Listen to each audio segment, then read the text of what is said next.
আমবাগানে আদা চাষ করে মাসে আয় করছেন প্রায় ১.৫ লাখ টাকা।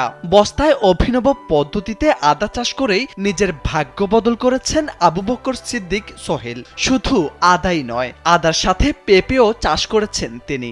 পার বস্তাতে ১ থেকে ১.৫ কেজি হবে। এখানে উপকৃত হব ১৫ থেকে ১৬ লক্ষ টাকা একটু আশা করছি। আদা চাষী আবু বকর সিদ্দিক জানান, এই জমিতে প্রথমে আম বাগান করেন। সিজন শেষে বাগান খালি পড়ে থাকতো। এরপর জমি নিয়ে ভাবতে লাগলেন তিনি, আমের পাশাপাশি জমিতে আর কি কি ফসল করা যায়। এরপর উপজেলা কৃষি অফিসে যোগাযোগ করেন। স্যান্ডেলিনা সো, রূপচর্চায় আভিজাত্য। তাকে বস্তায় আদা চাষের পরামর্শ দেওয়া হয় কৃষি অফিস থেকে। বলা হয় কৃষি সম্প্রসারণ প্রকল্পের আওতায় একটি প্রদর্শনী করার জন্য। প্রদর্শনীতে ৫০০ বস্তা আদা চাষের জন্য সহায়তা দেওয়া হয়। কিন্তু এই উদ্যোক্তার নাছোড়বান্দা, একেবারে ৫,২৮০ বস্তায় আদা চাষ শুরু করেন তিনি। বস্তায় আদা চাষে মাটি, সার আর বীজ মিলিয়ে প্রতি বস্তায় খরচ হয়েছে ৪০ থেকে ৫০ টাকা।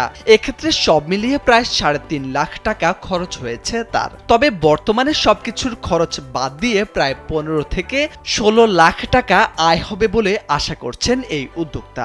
বস্তা প্যাকেটিং করার পরে চারা রোপণ করছি, মোটামুটি ভালোই লাগতেছে। ২১৪ দিন বয়স, মোটামুটি আরো ৯০ দিন পর আমরা আদা তুলতে পারবো।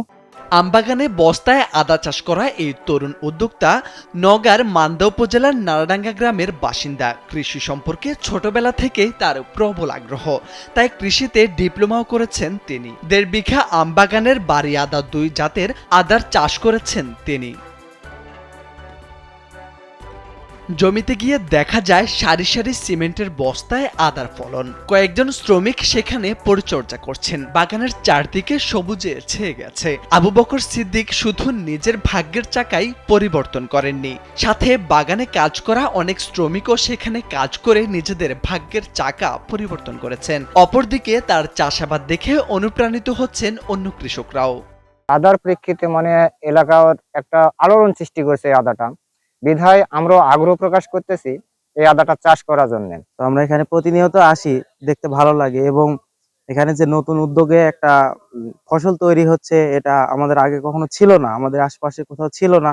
তো এখানে হয়তো বা প্রথম হচ্ছে এরকম বড় প্রজেক্টের আদা। মশলা যে আদার যে চাহিদা, বাইরে থেকে প্রতি বছর আদা আমদানি করতো, কিন্তু আমরা যদি এইভাবে আদা চাষে লোকজনকে উদ্বুদ্ধ করি, এতে অনেকটা নিজের স্বয়ংসম্পূর্ণ হতে পারবে এবং লাভের মুখ দেখবে। মান্দা উপজেলা কৃষি কর্মকর্তা শায়লা শারমিন কালবেলাকে জানান, তরুণ এই উদ্যোক্তাকে বস্তায় আদা চাষে উপজেলা থেকে উৎসাহিত ও সহযোগিতা করা হচ্ছে।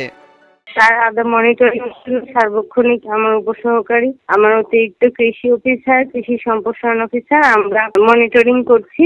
এখন পর্যন্ত আদার অবস্থা ভালো আছে, আশা করা যাচ্ছে ফলন খুব ভালো পাবেন।